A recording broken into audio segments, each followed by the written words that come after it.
Okay, hey everybody.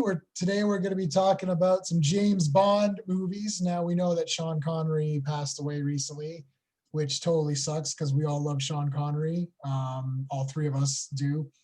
And we thought, you know what? Let's take a look at some of the Bond movies. So we're just going to cover the Sean Connery Bond movies. We'll throw in Never Say Never because he's James Bond and it's going to be the best and worst of James Bond, Sean Connery edition, and that movie does count. So just to recap the movies in question, it's Dr. No, From Russia with Love, Goldfinger, Thunderball, You Only Live Twice, Diamonds Are Forever, and then Never Say Never. Never Say Never Again. So yeah, and I want to just say, Sean Connery is the best James Bond, and I pretty much, with the exception of a couple of the ones I'm going to talk about, I pretty much like them all. So we'll get to it when we get to my picks, but we'll start with underrated first. So Sean, what do you think is the most underrated Sean Connery Bond? Well, that's a cheat answer, but so I fully acknowledge that Bond fans and Sean Connery fans know that this is the best one, but Bond audiences, like, I mean, the movies make like between 700 and $1 billion a year. I mean, not like whenever the movies come out. Right. Um, and I think out of those audiences, I don't think that when they revisit Bond movies or when they discover Bond movies, like they see that as like their first or second Bond movie, and then they say, oh, what else is in the catalog, and then they watch movies. I don't think they go to this movie, and that's From Russia with Love. I think it's underrated because it's the not more realistic, but the least campy of the seven that Sean Connery made. Sean Connery said it was his best Bond movie. It was his favorite one. There's more story in it. I think when people think of Bond, they think of like what the movies became, like, you know, Goldfinger and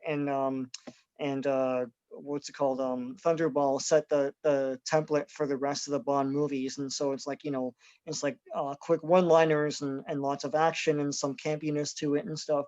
And I think From Russia with Love doesn't get enough love because it's not like the other Bond movies, but it's really good quality story.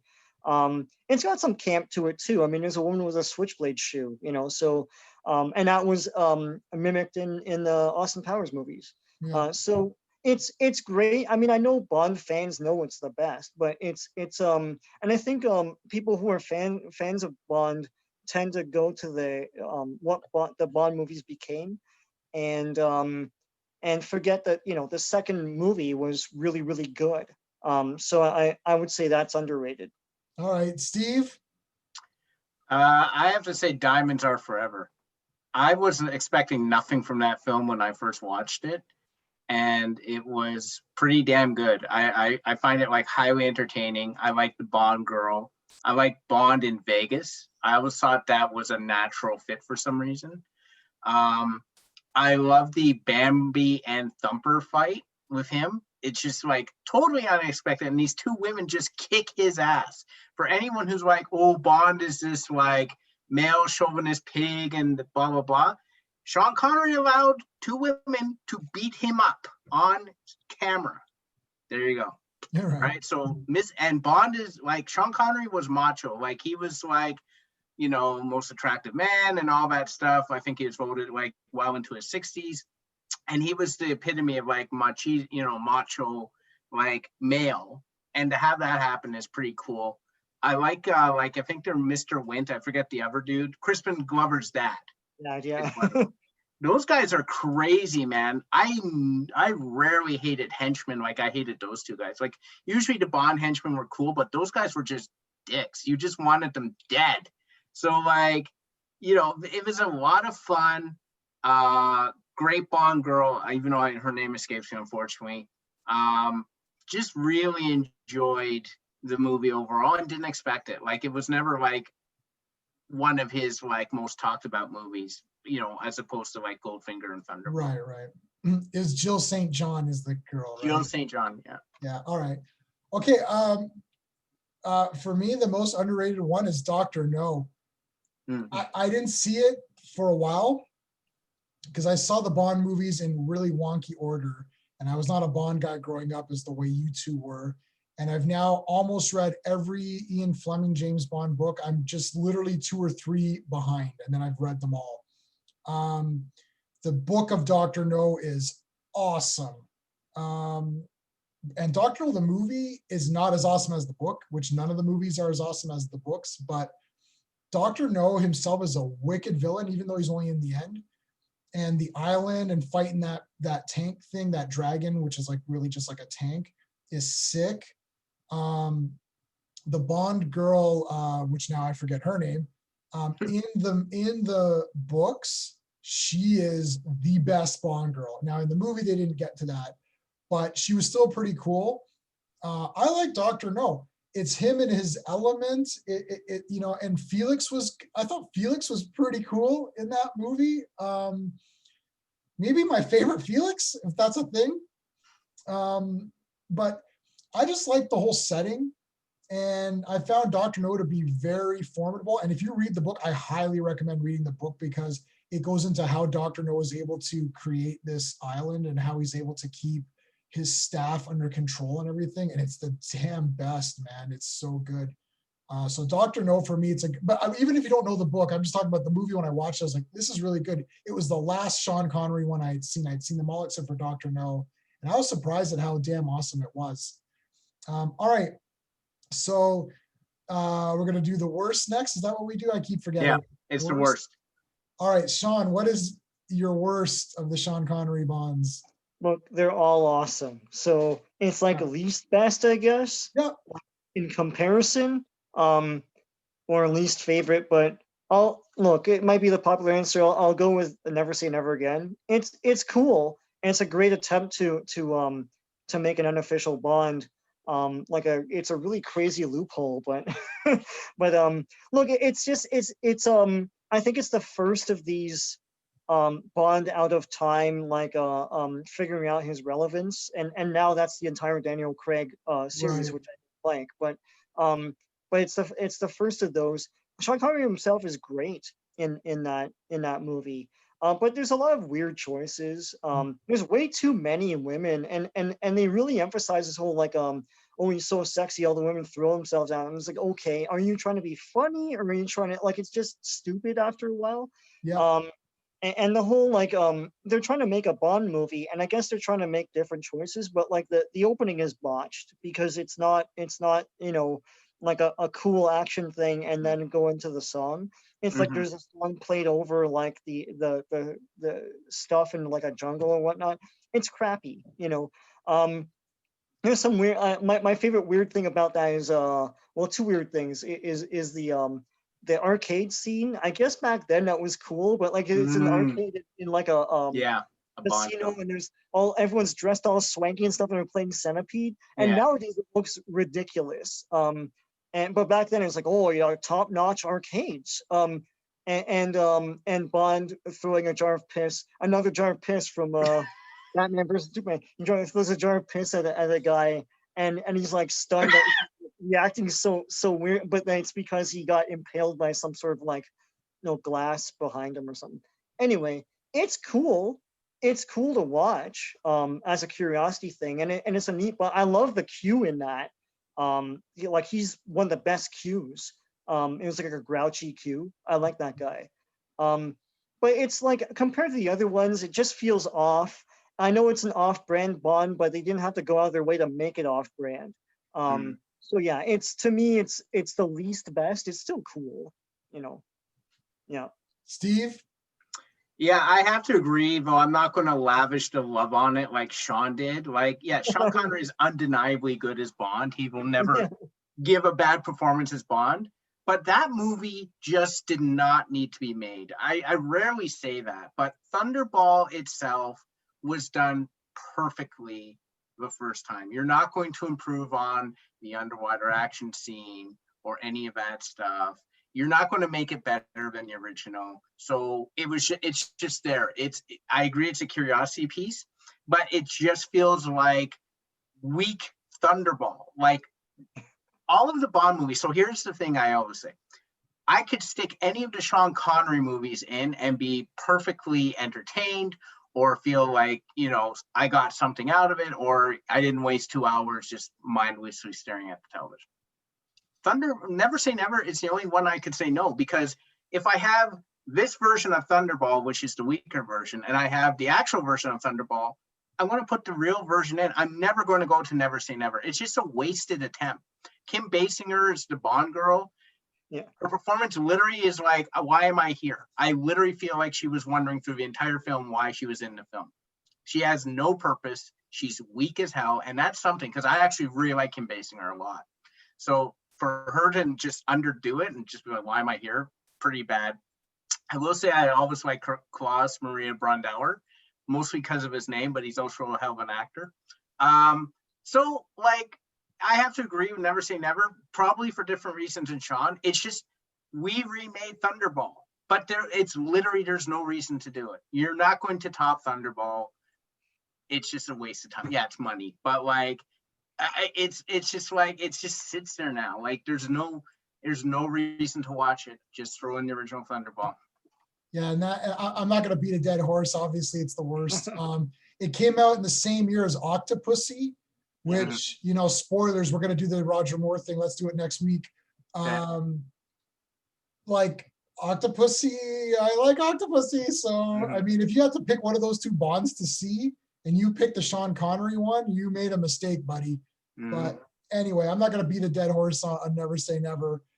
It's the weakest one, easy. Okay, I'll start with my favorite. I want to say that Dr. No, From Russia with Love, and Thunderball are 10 out of 10 for me, like 10 out of 10 movies. And I'll go into the other ones once we do our bests. But my favorite is Thunderball. Best and favorite, as Sean says. My favorite is Thunderball. I love the book. It was the first book I read. I love the underwater scenes. I love water things, anything underwater. I even like Waterworld. Anything with water. I like Aquaman. Aquaman's tattooed on my arm. So I like and Namor. I like water things a lot. I like Man from Atlantis. That's cool.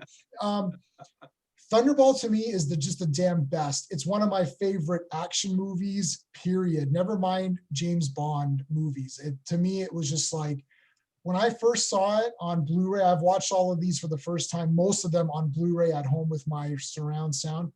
I was blown away. I bought the soundtrack. Like the whole underwater sequence is great. There's a board game. I'm actually recreating the board game. I've got the instructions and I copied them exactly. And I've got like the template of what it looks like. And I'm recreating it in Excel and Photoshop. I love Thunderball. I think it's genius.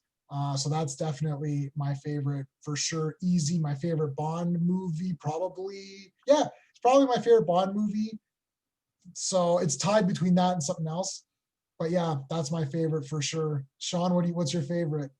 My favorite, if I want to pop in something now, is Diamonds Are Forever. And I know Steve's underrated, but like I don't know, like whenever it was on TV, I'd watch it. It's the most eventful one. I love the two villains. They're so smarmy, and I love how they go out at the end too. They're just like, screw, let's just attack Bond, and then they get annihilated. But it's campy and fun. I love that movie. It's so colorful and neat. It's I'm sure a lot of people discount it because of that, but it's fun as hell, man. It's wicked. I like Thunderball is a great action movie. But I don't know, I just like the villains of Diamonds Are Forever. And to me, when I think back to it, like, I haven't seen these movies in a few years now, actually. I didn't revisit them for this, but when I think back to it, it has its own strong, colorful, diamond encrusted aesthetic to it. Like I'm drawn back to watching it. So yeah, it's my favorite one. All right, Steve, your fave? Goldfinger. Yep. That was the one, like, when I think of the poster, with the golden girl in that, like, I was like, think of Goldfinger when I think of Connery. I think that Goldfinger himself is great. I know that they dubbed in his lines because the man didn't actually speak a word of English. whatever. I love that line where he's like, "Do you expect me to submit or something?" He's like, "No, Mr. Bond, I expect you to die." Yeah. I love that line. Painting the girl in gold paint.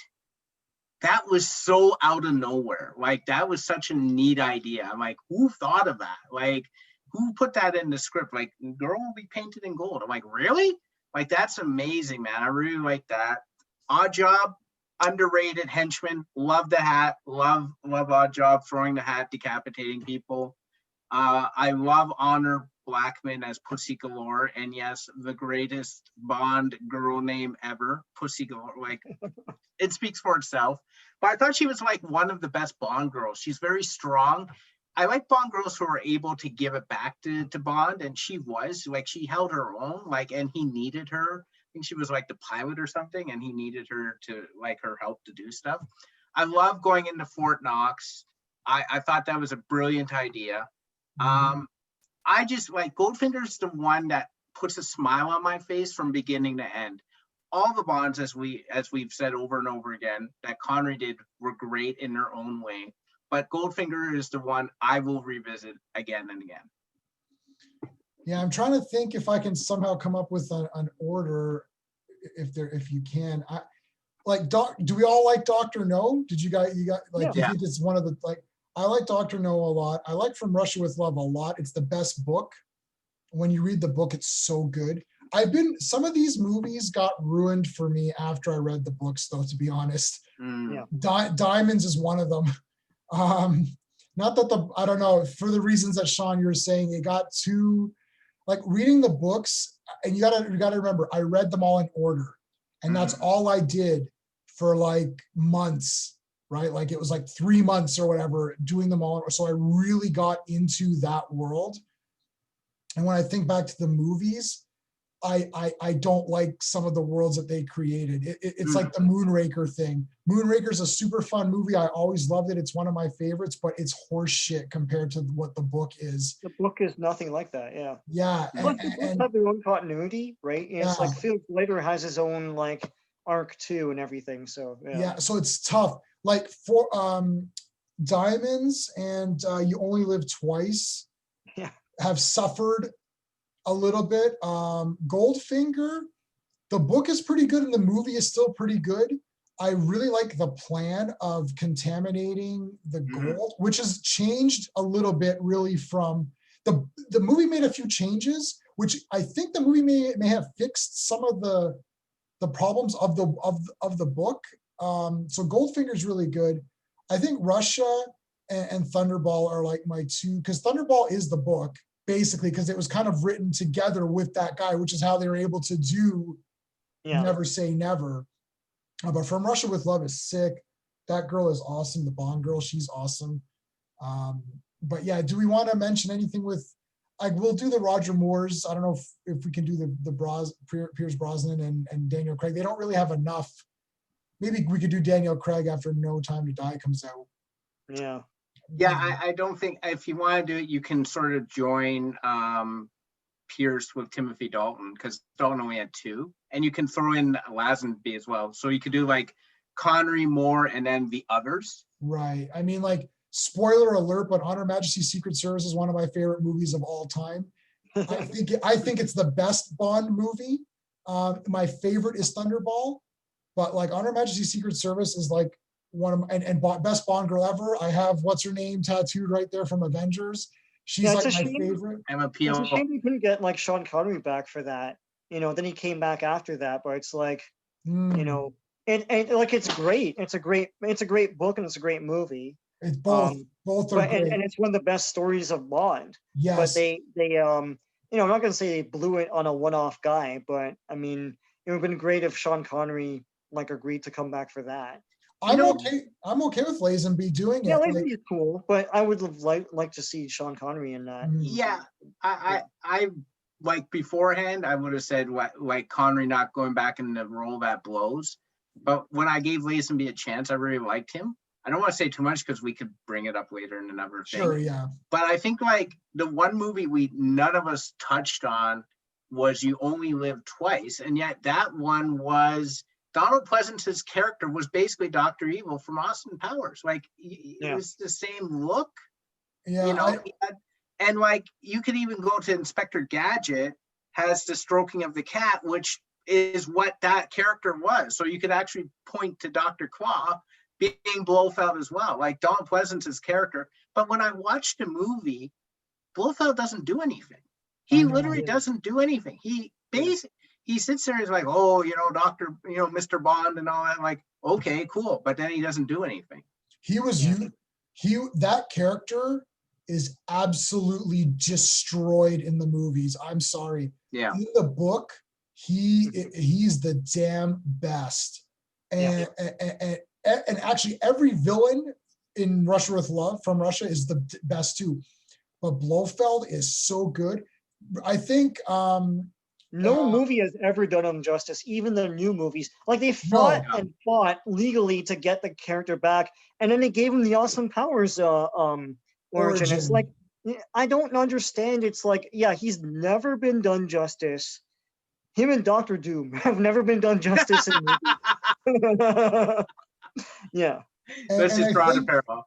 And I think it was I'm just checking. It was Telly Savalas, I think, in On Her Majesty, right? Yes, it was. Yeah, he's the best. Yeah. He's the best one.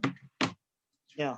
Because when he's talking and he goes, no, I have the means to control and destroy the economy. And it's like, I will do what I say. He goes, I have my women and all that. And you're like, okay, this guy's good. Everyone else after that has just been either campy or weird. I don't know. I love Donald Pleasance. Yes. I don't like that Blofeld at all. No. I know it's Dr. Evil, so looking back on it, it's worse. But even then, it was just too weird. Like, I don't know. If you read those books and saw that, you're like, what is happening? This is not him at all.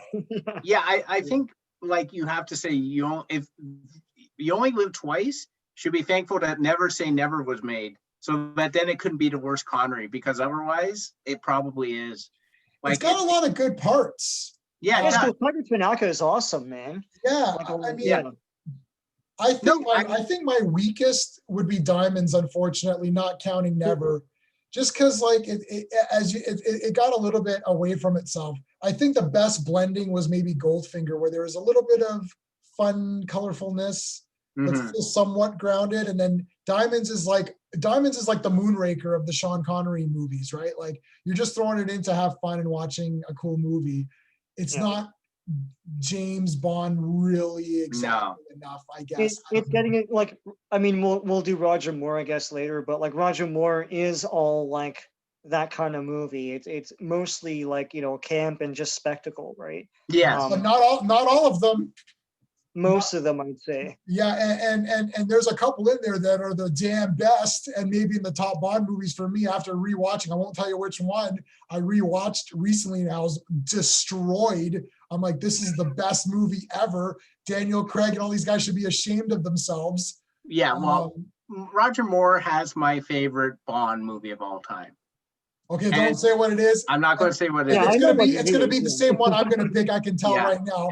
Yeah. Because I know why it's your favorite. Yeah. And it is the best. It's one of the best James Bond movies. It's one of the best action movies ever. Yeah. It's not the best book, but you watch that movie and then watch some of these other ones, it's a disgrace. Right? You're gonna be like, how is this movie from like the 80s or whatever it came out better? Like, what the heck? Anyway. But yeah, Sean Connery was awesome. Is he the best? Is he the best Bond and your favorite, or just the best? He's the best. He's not my favorite. Yeah. Sean Connery is the best and my favorite. I mean, I think all of our first Bonds was Roger Moore, right? Yes. So, not me, but no, that's true. Like, they played them all the time on TV, right? So I got to know Sean Connery more, but like Roger Moore was the first one I knew because he was Bond when we were kids, right? So. Yeah. I grew up with Roger Moore, but Connery had that edge that you needed. I think you rarely saw that with Moore. Moore when he like, cause he slaps what's her name, not like Octopussy, not the character Octopussy, the character, because she was in a couple of Bonds, right? Yeah. So he slapped her in one, and it just felt off. But when and this is going to sound bad, but when Sean Connery slapped someone, it felt like more like, yes, he would slap a woman. Like when Roger Moore did, it's like the script told him to. It Right. seems like he was too gentlemanly. But Connery had enough of an edge to me that if he got mean or rough, it felt more natural, right?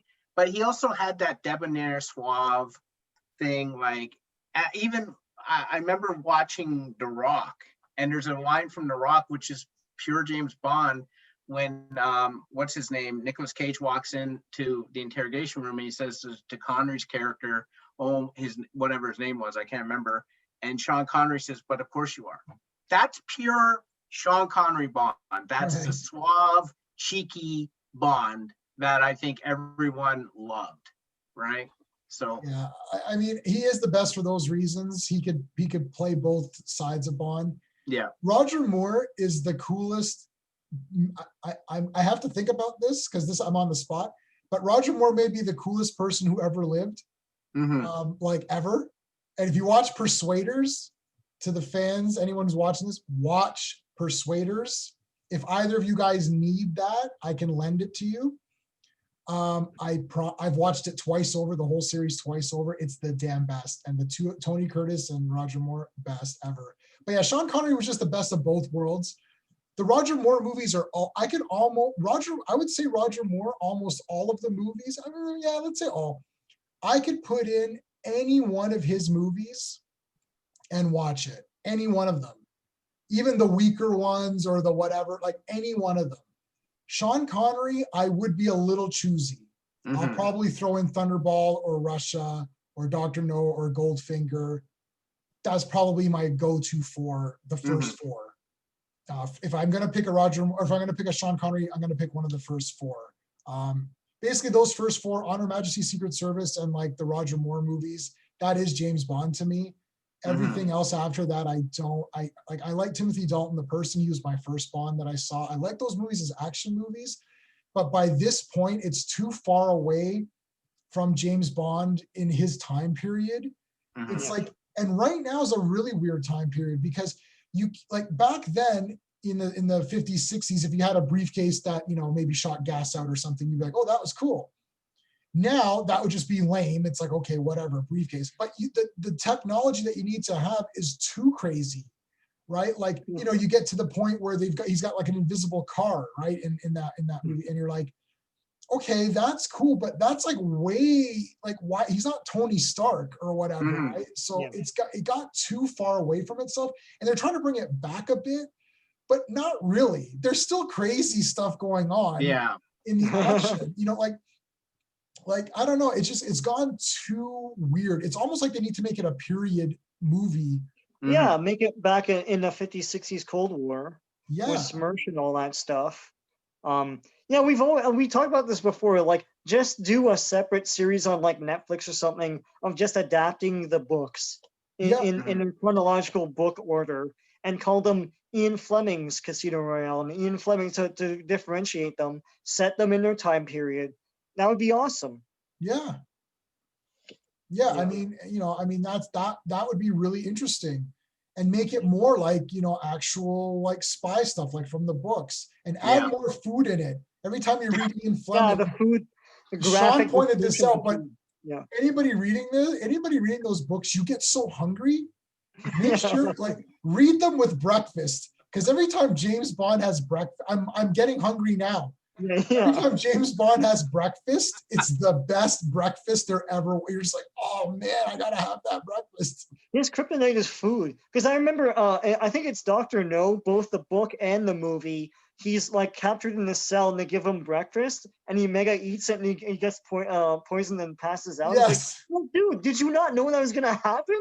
Like, what the hell, man? Yeah.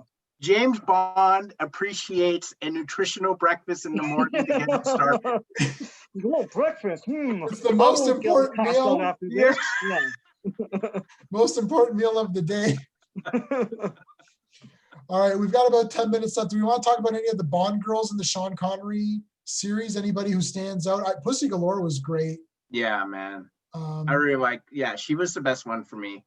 I don't know why too. It was just like, she's awesome. how she was introduced. She gave it back to Bond, which I hadn't seen at that point really.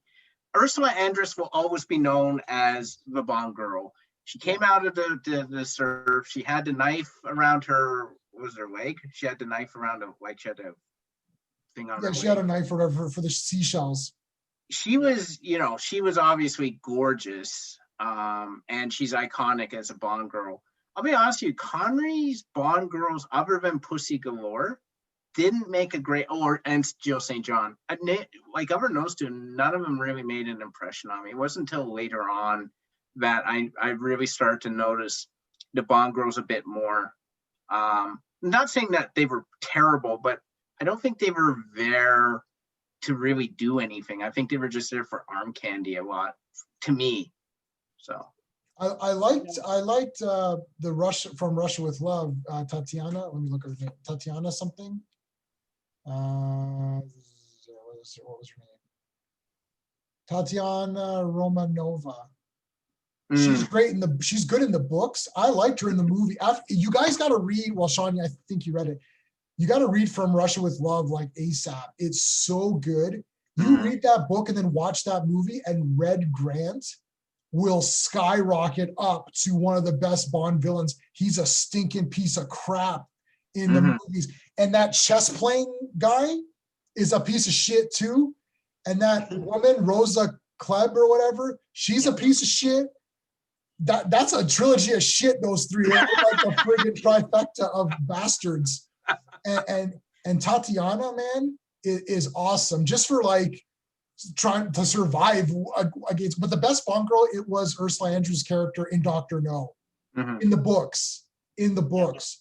She escapes on her own. They really messed that character. Dr. No's fault. They messed her up bad. Yeah. She's just like a cute girl on the side, as Steve said. They messed her up bad. Yeah. Yeah, JFK said that From Russia with Love was his best, like his favorite book or whatever.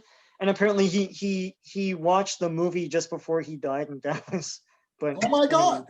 Yeah, it was his favorite, man. It's so good. Oh man. Dr. No is good too. Moonraker's a great book too. It's awesome. The thing about Moonraker at the end, I don't know. It's the way they regarded atom bombs back then. Like suppose they put an atom bomb in like the ocean, and then I think it's M or someone is like, oh, it'll just blow away. Like there's a wind coming, it'll just blow off, and it's flying. It's like, no, it's not. It's like everyone's gonna get cancer now, asshole. But anyway, it's a different kind of bomb. Yeah, I don't know. They didn't put the full thing in it. It's not the full. It's not the full atom bomb. But, it's not the full one. No, it's not the full one. It's half. It's only like a 10% atom bomb or something. Yeah. Listen, Moonraker the book is 10 out of 10. Don't let Sean dissuade you. Just too much. Look, Moonraker the movie's 10 out of 10. Everybody knows that. It's a sick science fiction movie. Yeah, they're all cool. You have to take them on their own terms. Like, I know everyone's squeamish right now about like race and stuff. It's like, listen, this was an old British man writing stuff in like the 50s. And so everyone's going to be underneath them and stuff. I regard it as hilarious. I think it's funny whenever he describes other races and other places. Even trashes Canada in which one is it? It's the short story for Your Eyes Only, I think.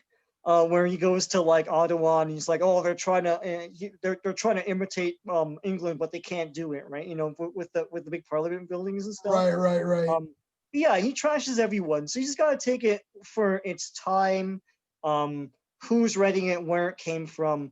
Like, I'm not offended by any of it. I think it's funny as hell, but well, it's time to put on your big boy pants and realize that history is around. Yeah. This concept, we've got 5 minutes. This concept of let's change the gender of Bond, or let's change.